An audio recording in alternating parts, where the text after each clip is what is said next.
కవితక్క గారు ఏదైతే నిరాహార దీక్ష చేస్తున్నారో దాని ముఖ్య ఉద్దేశం ఏంటి అండ్ దీని వల్ల గవర్నమెంట్ దగ్గర ఎంతవరకు ఇంపాక్ట్ చూపిస్తుందని మీరు భావిస్తున్నారు? యాక్చువల్లీ ఏంటిదంటే ఫస్ట్ ఆఫ్ ఆల్ ప్రభుత్వం అనేది ఏ డెసిషన్ తీసుకున్నా అది మేము కరెక్ట్ కాదని అనుకుంటున్నాము. అసలు పేదల పట్ల ఇలాంటి ఉద్రిక్తతలను ప్రభుత్వం అనేది నెలకొల్పింది.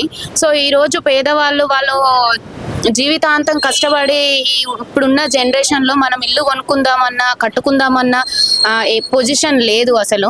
యాక్చువల్లీ వాళ్ళు ఎంత కష్టపడి తినకుండా వాళ్ళు ఒక అమౌంట్ అనేది కూడబెట్టుకొని వాళ్ళు ఈరోజు ఇల్లు కట్టుకుంటే అన్యాయంగా ఆ ఇల్లును కూల్చేయడం అనేది సో మేము దాన్ని తీవ్రంగా ఖండిస్తున్నాము. ఈరోజు అక్క ఏంటి అని అంటే ఒక నివాసం ఉండాలి అంటే ప్రజలకి వాళ్ళు ఎంతో కష్టపడతా కానీ అది మనకి రాదు.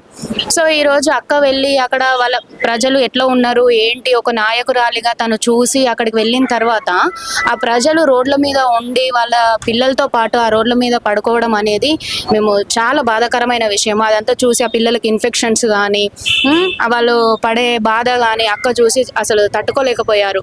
ప్రజల పట్ల తను అండగా ఉంటా అని చెప్పేసి ఈ రోజు నిరాహార దీక్షకు పూనుకున్నారు. కానీ ప్రభుత్వం అనేది ఇంతవరకు ప్రభుత్వం నుండి ఎలాంటి రియాక్షన్ అనేది లేదు.